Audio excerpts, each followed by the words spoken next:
May mga pangyayari talaga sa buhay natin na minsan mahirap maunawaan.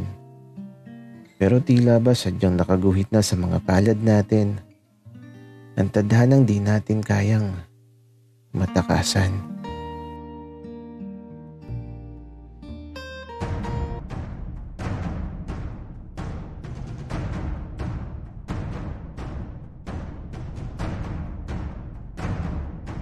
Kaibigan, huwag mong kalimutan mag-subscribe sa aming channel at huwag din kalimutan i-click ang notification bell at subscribe button. Subscribe na!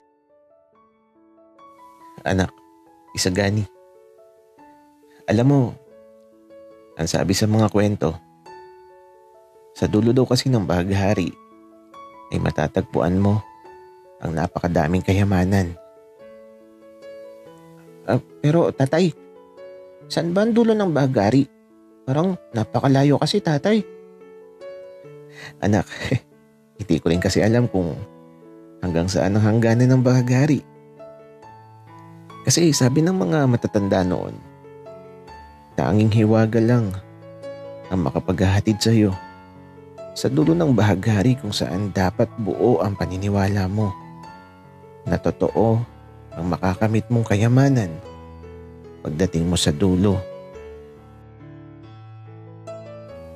Tatay, parang gusto kong pumunta sa dulo ng bahaghari.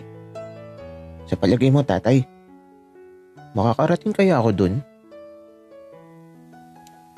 Oo naman, anak. Alam kong makakarating ka dun, pero bata ka pa. Madami ka pang pagdadaanan. Tsaka lagi mong tatandaan, pakinggan mo palagi ang puso mo dahil hindi pwede magkamali ang puso mo sa desisyong pipiliin mo.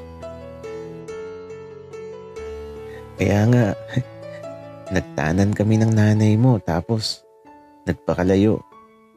At ikaw yung kayamanan na binigay sa amin ng bahaghari. Hala, tatay, bakit ngayon nyo lang sinabi yan? Ibig sabihin, napulot nyo lang ako sa dulo ng bahaghari. Anak, hindi naman sa ganon. Napakabata mo pa kasi, kaya di mo maintindihan. Basta lagi mong tatandaan. Mahal na mahal kita, anak. At lagi mong babantayan at aalagaan ang nanay mo. Opo, tatay. Aalagaan at lagi kong mamahalin si nanay. At di na ako magiging makulit. Tapos eto, niyakap ako ni tatay. At matapos ang mahigpit na yakap, bumalik na siya sa pagtatabas ng matataas na damo. Sa sandaling to, muli na namang nagdilim ang langit. At sa isang iglap, may nakakasilaw na liwanag na may kasamang napakalakas na kidlat. Ang bigla na lang umalingaw-ngaw.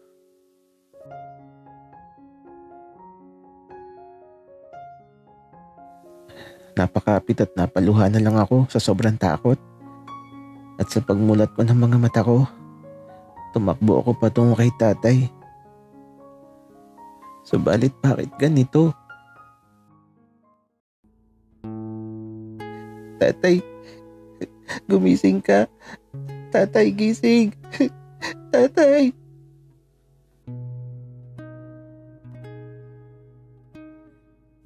Isang sandaling nawala na lang bigla ang isang taong pinakamamahal ko. Labis na nalungkot si nanay sa pagkawala ng tatay ko. Kinuha na siya ng nakakasilaw na liwanag mula sa langit. Hindi ko na alam kung anong gagawin ko.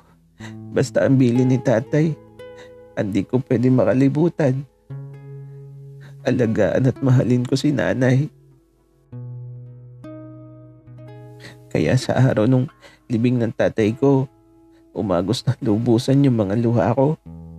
Kasi wala na si tatay. At tanging mga alaala na lang niya ang babaunin ko hanggang sa pagtanda ko.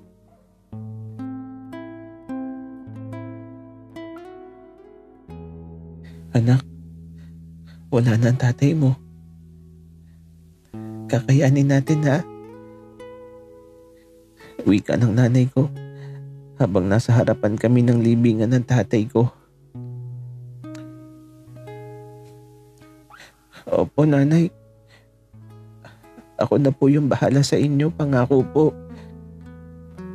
Tatay, gabayan mo kami ni nanay. Bantayan mo kami palagi. Bulong ko sa isipan ko. Kasabay ang pag-ihip ng malamig na simoy ng hangin. Anak, tara na. Umuwi na tayo. Wika ng nanay ko. Kaya ito,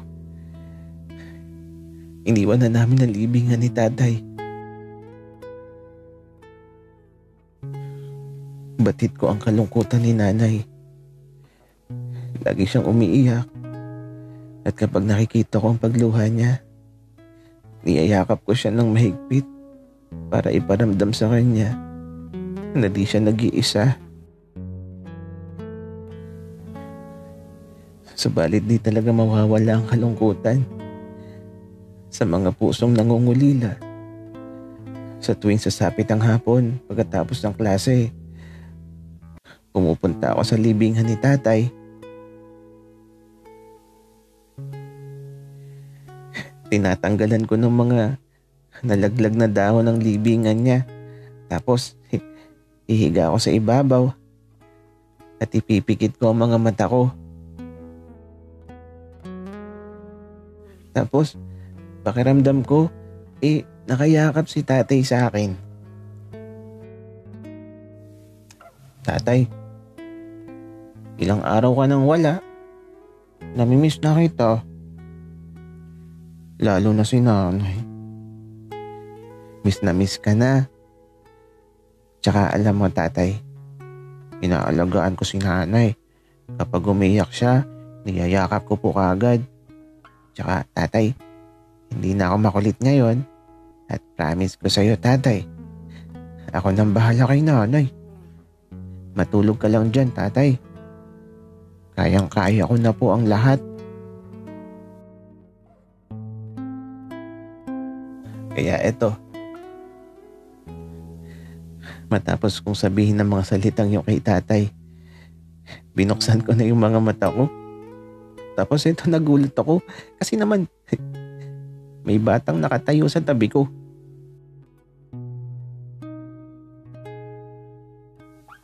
Sino kausap mo? Wika ng bata sa tabi ko. Kaya ito, bumaba ako sa libingan at tumayo sa harapan niya. Tatay kong kausap ko. Nasa loob lang siya ng libingan na to. Alam ko naririnig niya ako.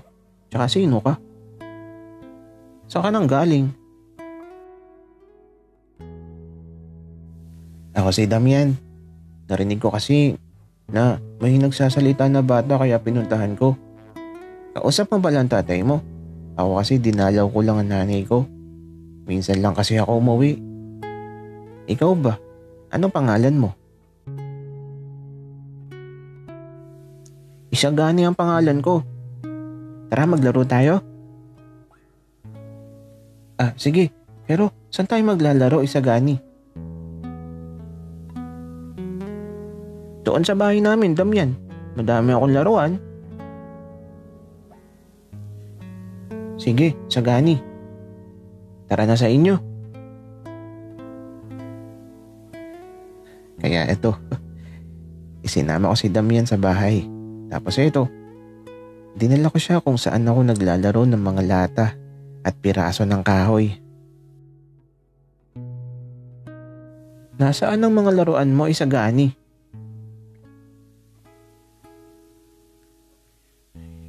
Eto oh.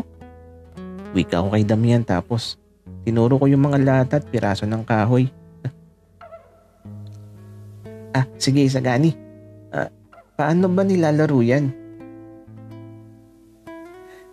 Kaya ito, pinakita ko kay Damian kung paano laruin yung mga lata at kahoy na laruan ko. At mukhang masaya naman siya.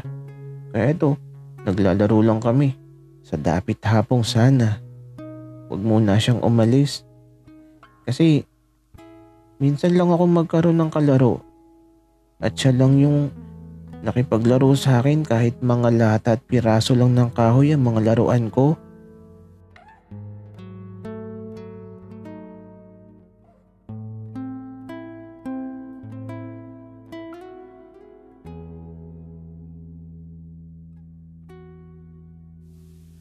Akala ko, duwende siya na nakahiga sa puntod. Eh, tao pala. Ang liit kasi ni Isagani. Tapos, bakit ganito ang mga laruan niya? Mga basura pero okay lang. Ang mahalaga masaya.